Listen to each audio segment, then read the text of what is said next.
เป็นหนุ่มเป็นสาวก่อนถึงข่าวที่จะแต่งงานห้องหากันมาตั้งนานสาบานกันตั้งหลายปีจึงตัดสินใจแต่งกันไปตามประเพณีเขาขออวยพรเต็มที่วิกว่าอย่าได้บนมองขอให้มีเงินมีคำเป็นหมื่นเป็นล้านชีวิตหลังการแต่งงานจงสุขสันต์ด้วยกันทั้งสองขอให้เรื่องนี้เป็นสะกิดในแผ่นดินทองโหยภัยอย่าได้มาต้องของความหักให้จีรันผัวทำตัวเหมือนสางข้าวนาเมียหาคือผู้ตามมาสมดังว่าเป็นสางข้าวหลังสวยกันทำมาหากินเป็นถิ่นเป็นทานสองแนวคิดอย่าเหินห่างมียังค่อยๆว่าเอากันขอให้ทั้งสองเป็นทองแผ่นเดียวเลยไปของหาด้วยความแจ่มใสเลยไปสัวกาลนา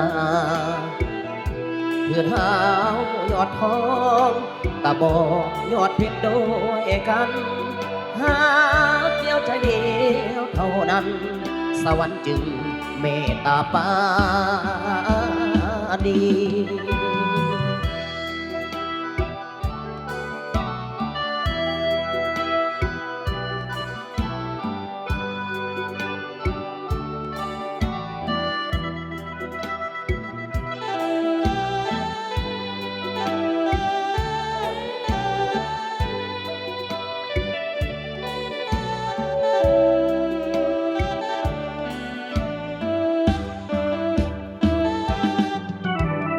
ผัวทำตัวเหมือนสางข้าวนาเมียหา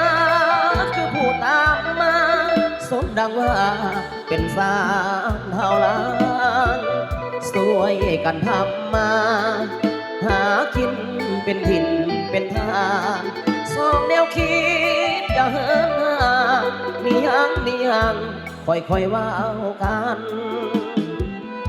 ขอให้ทั้งสองเป็นทองแผ่นเดียวเลยไปของหาด้วยความแจ่มใสเลื่อยไปสัวกาลนาเพื่อเท้ายอดทองตะบอกยอดเพชรด้วยกันหากเดียวใจเดียวเท่านั้นสวรรค์จึงเมตตาปาณี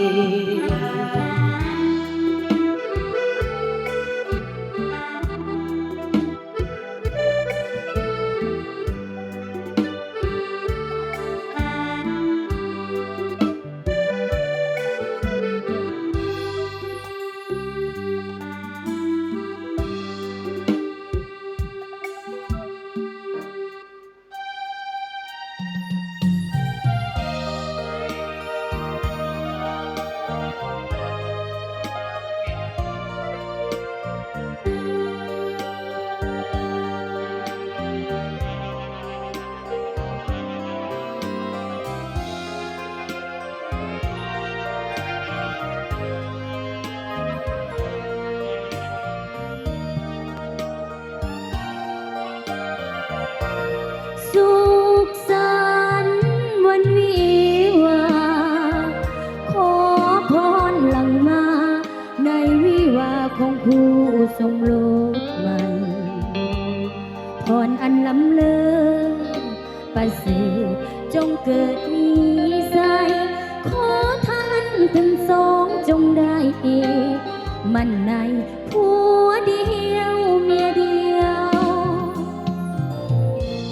สมหวังในเลือไทยท่านหวังสิ่งใดขอจงได้สมดังวาจี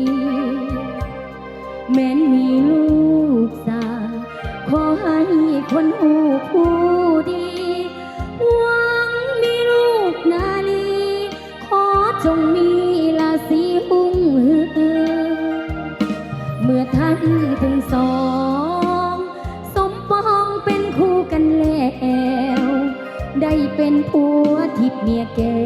วแน่แล้วด้วยใจหักมัน หากผิดทางไป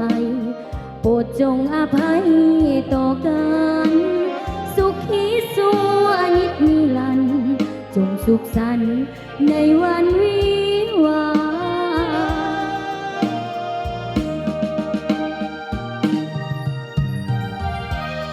ก่อนอื่นหมดกราบทักทายสบายดีทั้งเจ้าภาพเจ้างานเด้อตลาดโหดบรรดาเขตบรรดาคาวจังได้ก็ยกจอกตำแก้วสุขภาพเข้มแข็งร่ำรวยมดสุขูสุขคนเด้อจ้าเด้อ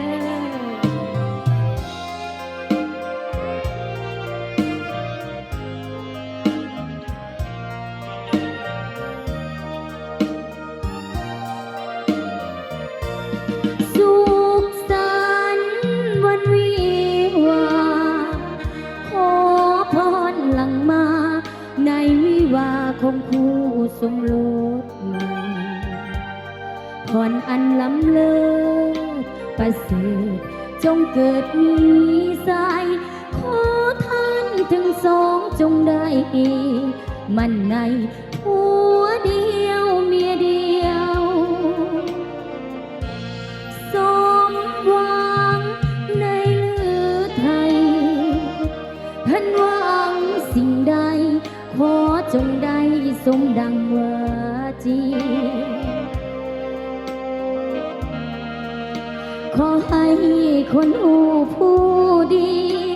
หวังมีลูกนาลีขอจงมีราศีหุ่งยืนเมื่อท่านทั้งสองสมปองเป็นคู่กันแล้ว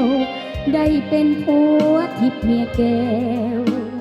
แน่แล้วด้วยใจหักมันหากผิดทางไปโปรดจงอภัยต่อกันสุขีสัวนิจนิรันดร์จงสุขสันต์